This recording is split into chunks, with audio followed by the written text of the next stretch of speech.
What's up, guys? Welcome back to VP Trading Live, where we discuss stocks, financial news, and the economy. Here to help you navigate and succeed with your personal finances.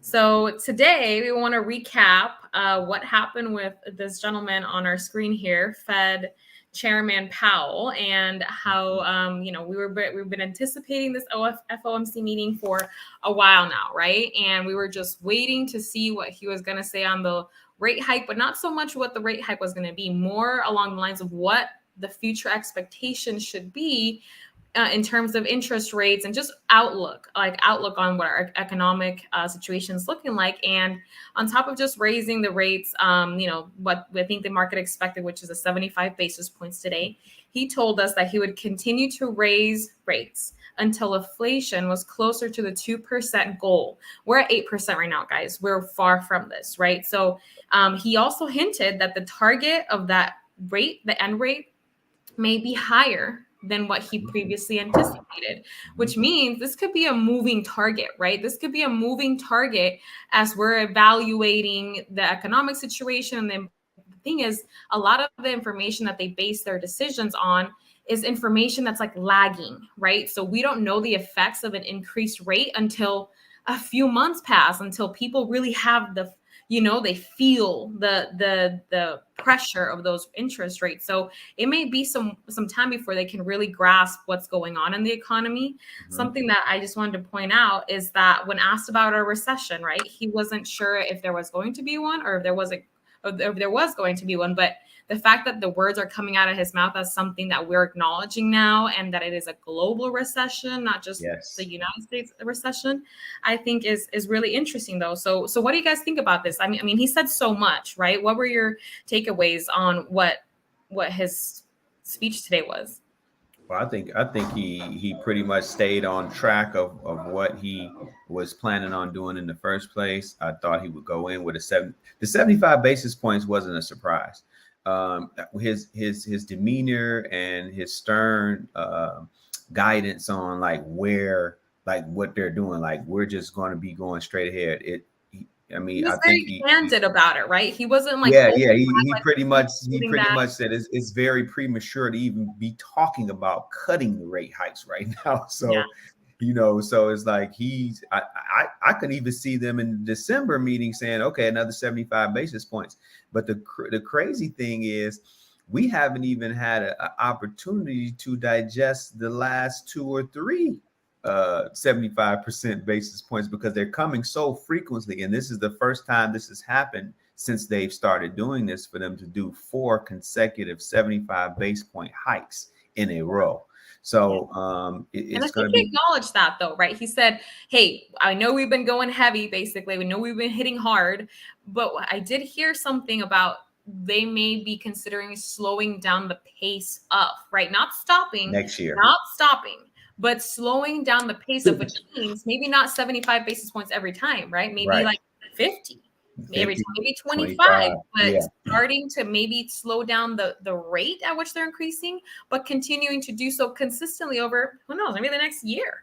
You know what I'm saying? Until we reach a point of where they feel that we're getting a grip on this inflation situation. I'll tell you what, that doesn't sound very reassuring.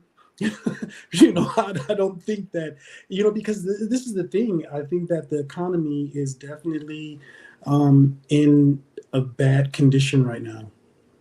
Globally, right? That's the thing. I think this is the first time where we've seen a situation be so dire internationally, like globally. It's not just a U.S. recession at this point. It is an international phenomenon that is hitting every country. And as a matter of fact, many other countries have already announced that they're in deep recession, and they're going through things a lot quicker, a lot worse than we are right now. So maybe that's just like a leading indicator of what's to come. I hate to say it, but and even though it sounds very bad from an investor standpoint, investors like opportunity like this because it gives them a chance to dollar cost average. It gives them a chance to build wealth.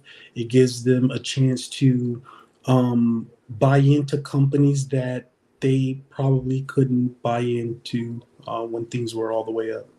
Absolutely. I think. Sorry, go for it.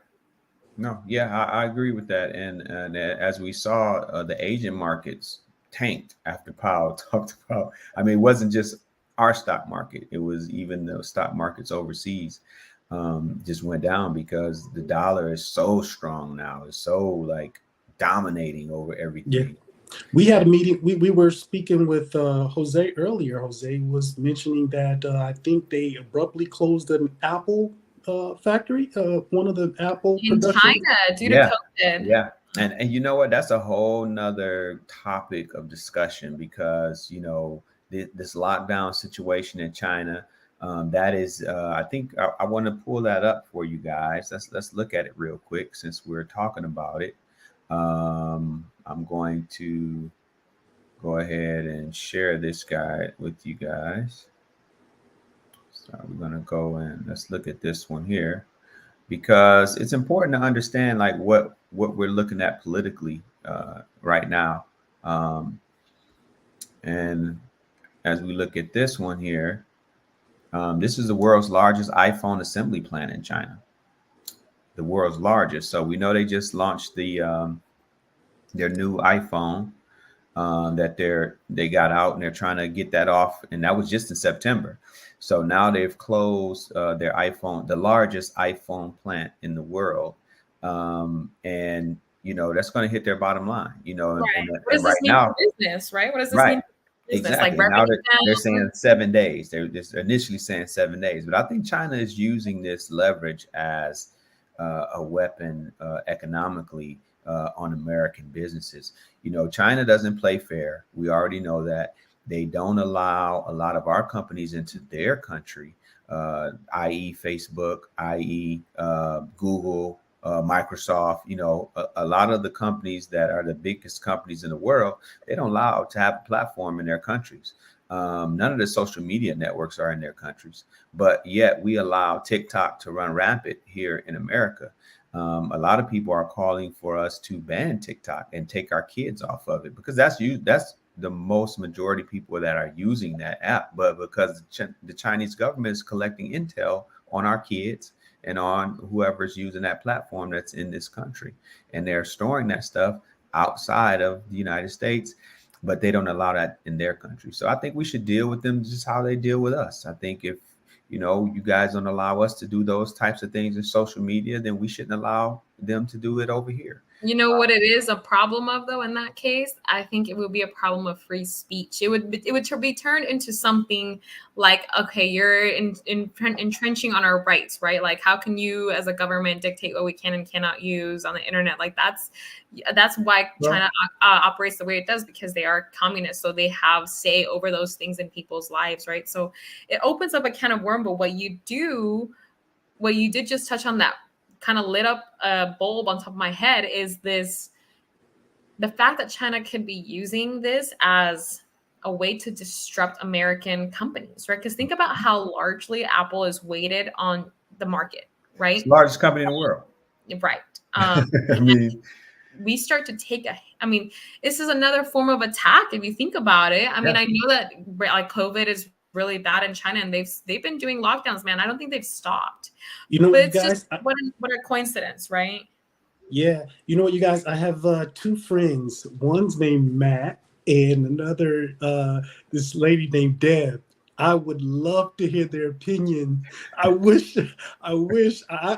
encourage, if they're listening to this segment, I would encourage them to participate and chime in on our next segment. I would love to hear their viewpoint because this is a very controversial topic. It's reality. It's you know, we can tell by the article and what's happening in the news that this is going to affect other businesses. When we see a company like Apple take a hit like this, please believe that other companies are going to be affected by it. Oh yeah, definitely. I mean, Cirrus Logic, you know, a lot of the chip companies that they use, they're all going to be affected by it if this goes on longer than what they've stated. But you know, these lockdowns have happened. They shut Tesla down for a month or something like that earlier on in the year, so they lost out on a lot of production. So you know, when we depend on a country like China for some of our key businesses, I think that's a mistake. I would rather work with a country like India, and that's what Apple is transitioning to. They opened up a new plant over there, but they're just transitioning over there, so they don't have it built out like they do have the ones in China built out. But I would love to see, and Elon has already been in discussions with India as far as building a gigafactory over there. I would love them to partner with countries like India who are more friendly and work better. Politically, You know what right? I'm saying? Politically, yeah, politically, and I think we could have better relationships with them, because China, they just kind of want to do what they want to do when they want to do it, without regard of any other entity out there, just because China wants to do it, and everything's owned by the government. I was just going to mention that. Yeah, I think a lot of that's what. That's their whole business idea is, if you start a company, the government has to be involved in it. Exactly. It has to benefit the government in order to have success. Yeah. And that's, they don't have any rights over there. So if the government says, I want it, I want the information, I want this, guess what? They got it. Over here, businesses and companies have rights. The government just can't come in and say, I want this, and you just can't do that unless it's a matter of national security. And then that's a process there. But just like the TikTok thing, matter of national security, I believe. So, you guys, with that being said, what do you think that what type of investments do you think are profitable right now? We understand that right now the stock market is very volatile. Actually, there are a lot of industries that are very volatile right now. What do you guys think are some safe bets? Sophia, Marlon, what do you think are some safe bets right now? I don't think just this week. Let's just talk about this week, like this week. You know what? Nothing's safe. Nothing's Apple's safe. not even safe. No one is safe. No one's safe, man. You can't. Go ahead, Sophia. Yeah, I think the biggest thing to take away from like, as an investor, how do you view a recession, right? And as an investor, how do you invest during a recession? I think you have to start asking yourself what kind of investor you are. What are your goals? Your goals should be long-term as an investor. An investor literally means you invest for returns in the future, right? If you're a trader, it's different. You play the market differently. You play it on a day-to-day. But right now, on a day-to-day perspective, we're thinking with Jose that we're going to take a bearish approach for the outlook, maybe possibly for the rest of November, right? In December, maybe we start seeing a little bit of a bounce, but I'm thinking it's going to look like a bearish month. Now, as a long-term investor, I'm thinking of this as in recessions, there are certain industries that are more resilient than others, right? So if you're an investor and you have your money in somewhere already and you kind of want to pivot into safer investments, don't pull your money out and just cash out and lock in your losses. I would say, if anything, pivot into safer investments. I would say the safer ones are industries like healthcare, utilities, household goods type company, things that are really resilient, companies. Most healthcare is actually really resilient. As a matter of fact, I think we had a segment where we talked about bonds and the yield percentage. Fixed income is really, really strong in types of recession, because that kind of guarantees, right, that to a degree that you're going to make at least a certain percentage, although it may be lower than the stock market usually gives you, right? It may be a couple percentage points per year, but that's better than being negative on the year, right? So I think, yes, to your point, Demario, fixed income like bonds and just some safer, less volatile industries, but always think this is an opportunity as an investor to take advantage of these prices, right? So within the next couple of quarters, invest accordingly. I personally, I'm a kind of a boring investor, and I like to diversify. The way that I diversify the best is through the S&P or ETFs, like whole market ETFs, because that gives me a little bit of a feeling like I'm not just invested, for example, in a very volatile industry like tech, right? Tech right now is going to be so volatile, especially with all of these problems with the semiconductor chips. This is another problem that's kind of we're dealing with the whole Chinese situation, right? They want Taiwan. We want Taiwan. But do you know why? It's because that's the biggest manufacturer of semiconductors in the entire world. So they literally make 90 or 95% of all of the ones that are circulated in the world. So it's control over really the company that we're both kind of battling now. So it'll be interesting to see how it does. But that comes to just say that tech is volatile, and it's probably one of the riskier investments, as well as, I would say, the more new investments like crypto and stuff like that. It's going to be very volatile. Yeah. I think that this is a good time to speak a little bit about the program that we have here, you guys.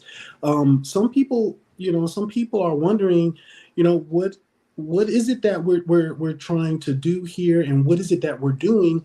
And I want to take a few minutes to talk about that. Listen, if you're listening right now and you are the type of person who want to invest and you want to figure out where you want to invest and what type of companies would be a better investment for you, I really want to encourage you guys to visit Career of Virtue. Sign up for a consultation. Speak with Sophia. Speak with Jose. They'll be more than willing to speak with you guys in that regard. Figure out what the game plan is. Develop a plan of action so that you can invest during these economic times. And also, there may be some listeners who may have an investment already in place. You guys may want to develop and add to your portfolio or add a partner along with your investment that you currently have. I want to encourage you guys to visit Prospector Investments. There's a lot going on here. We're going to continue to shine light on situations that a lot of people may not talk about. Some topics may be political, some topics may be pertaining to economics and different types of investments, but you have to surround yourself, which is very key and very important. You have to surround yourself with like-minded individuals, and you have to understand where the next play is going to be. So that's why we talk about these different companies. That's why we talk about the stock market. And, that's my little tidbit on that. Yeah, I want to just preface on my homeboy Nipsey Hussle. It's a marathon. You know what I'm saying? So you got to get in here and you got to be ready to run the marathon. You know what I'm saying? It's not a sprint. Especially when you're talking about investing and building that generational wealth that people talk about getting.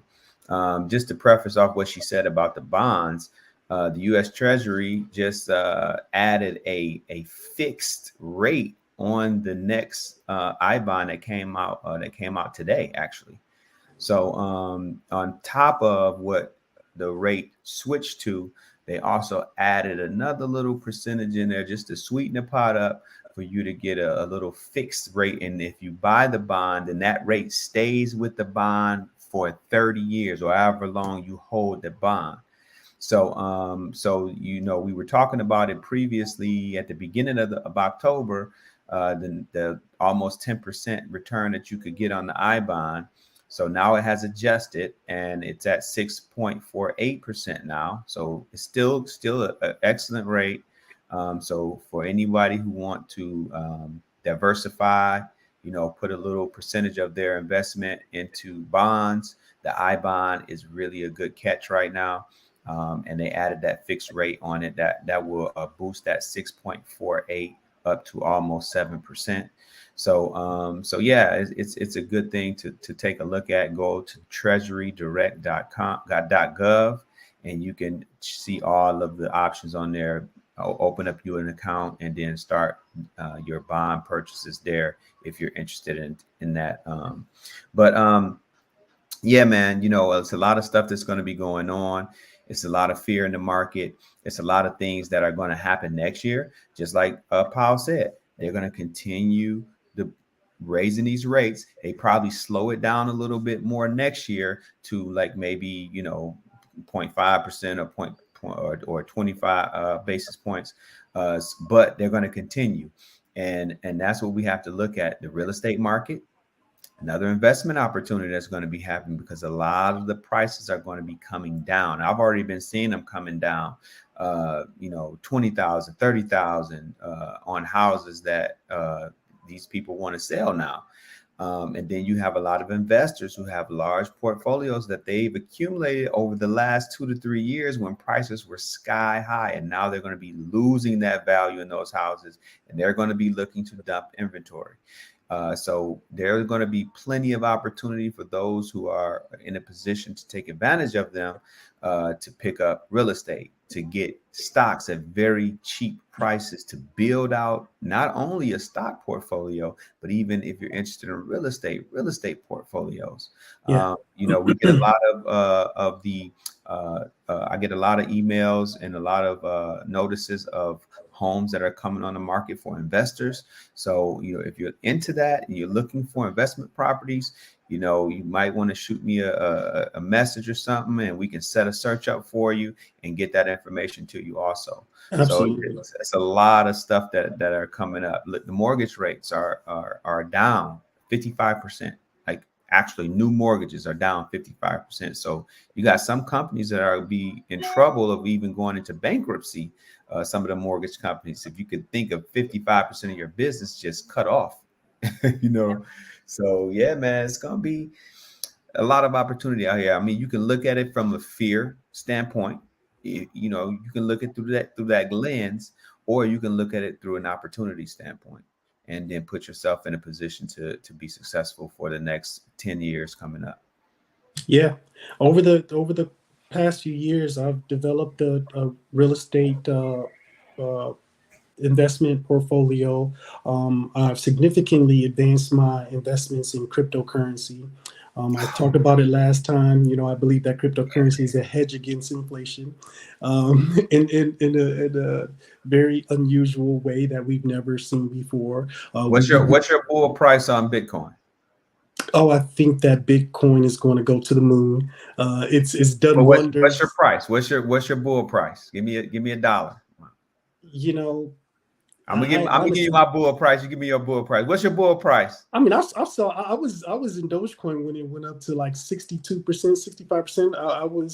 I invested in Dogecoin when it was 0.00000 something. So and look at it now. It's going around 13. Last time I looked at it a few hours ago, maybe 13, 14 cents or somewhere around there. So that alone says a lot.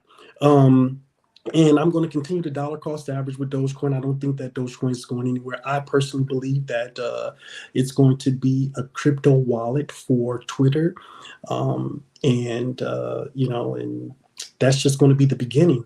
There's a lot of rumor going around that Dogecoin is going to be a coin that is going to be frequently utilized.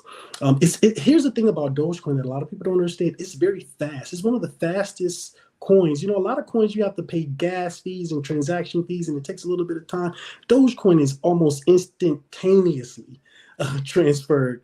And it has great utility, the implementation of smart contracts and so on and so forth. I can go on and on and on about cryptocurrency because I really like cryptocurrency. I think that cryptocurrency is going to put it's going to put a very strenuous time on the banking industry too. You talked about the banks going out of business with the mortgages, but imagine when cryptocurrency and government coins really take effect. I think that, to answer your question, I think that we can definitely see $1 to over $1 coming up.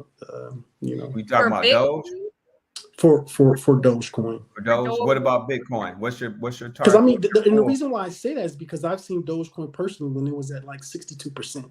That was, I think, around the highest. Yeah, but the thing about coins like Doge is that they don't have a lot of infrastructure behind them yet, right? And or a lot of adoption yet. So I think that if anything, we're going to see the two main horses at the front is going to be Bitcoin and Ethereum, right? And that's why and for that same reason is why I think that it's a great investment. If you want to get into it now, like I said, I was at Dogecoin when it was 0.00. I will be hesitant though if everything's going down, right? Like crypto, by the way, is not exempt from any rule. As we've noticed, I think theoretically crypto was meant to be like separate from the market, but as we found out, hey, a lot of the people that invest money in the stock market are buying crypto too, so they are eventually going to be related, and that's what's happening, right? As people are selling assets in the stock market, they're selling crypto and they're pivoting to treasuries. Literally, like this is what people are doing. And banks can confirm that people have been pulling money out, right, to invest in safer assets. So I think that, to your point, I think crypto will be a thing in the future. It's not going to be so hot. It's crypto winter. It's literally crypto winter. So we're going to be in this crypto winter maybe for the next couple quarters, year. I don't know how long this hole that we're in is going to last. It's very volatile. It's a very volatile. As the market recovers, so will crypto, and so it's going to move in tandem. But I think the sky is the limit with crypto, really. And Bitcoin, I mean, it was like the previous high was like above $60,000 or something, right? Mm-hmm. So I think that's our highest high, and we're going to test that again. I got my long term look on Bitcoin is $1 million a coin. I believe in that I've been reading a lot about that. That's how I see Bitcoin, because it's going to be rare for one, and then as adoption continues to increase in the digital market and digital currencies, the metaverse, augmented reality, and all of the things that AI is bringing forward, I think we're going to see that value of Bitcoin double and triple and quadruple in a matter of the next decade. So, yeah. So many different things happening right now. I know it seems like we're in a place of a lot of dismay and darkness and gloom, but it's really just an opportunity. As an investor, it depends what lenses you put on it. With anything in life, it depends what perspective you take on the situation, right? So I think in this case, just prepare yourself. Don't get yourself into debt, right? Invest in these fixed income assets like bonds. Look for opportunities. Save your money. Make sure you have a safety net, right? Make sure before you're investing in anything that you at least have 3 to 6 months emergency funds. Like, you need to have expenses covered in case of anything happens, right? You don't want all your money to be tied up in the market and then you are in an emergency and you have to sell at a loss. Like, that would be terrible, right? You don't want to be. You know what, you guys? It was a really good point. I think that, and I left this out, I think that farming is going to be huge. Farming is going to be huge. Land ownership and farming is going to be paramount. Yeah, absolutely. I mean, it's huge already. I think it's over the years, you've seen the value in agriculture continue to grow. And we become, I think, I don't know, the economy is getting pretty rough in other places. So we might become more of an exporter of the things that we produce here locally than we've been before. So it'll be interesting how the global shift will affect the dynamic with our import-export situation here. But yeah, guys, I think that this was great. I don't know if you have anything else to add. Nope, I'm good. You got anything else, DeMario? No, I think that's it. I would like to hear from Matt and Deb if they could even comment. Yeah, get them on here. Get them on here to do their thing one day. Yes. Talk about their stance on. I want to hear a good debate. The conspiracy theorist. Yeah. No, really. Yes. If anybody has a strong opinion or something that they would like to talk about or us to talk about, feel free to drop a comment down below. Send us a message, and we'll be happy to bring you on or talk about the topics that you want to hear about. So thanks for watching, guys. And remember, as we always say, stay educated, stay informed, dollar cost average slowly, keep your emergency funds, and stay tuned for all the videos that we have coming up. Thanks, guys. All right.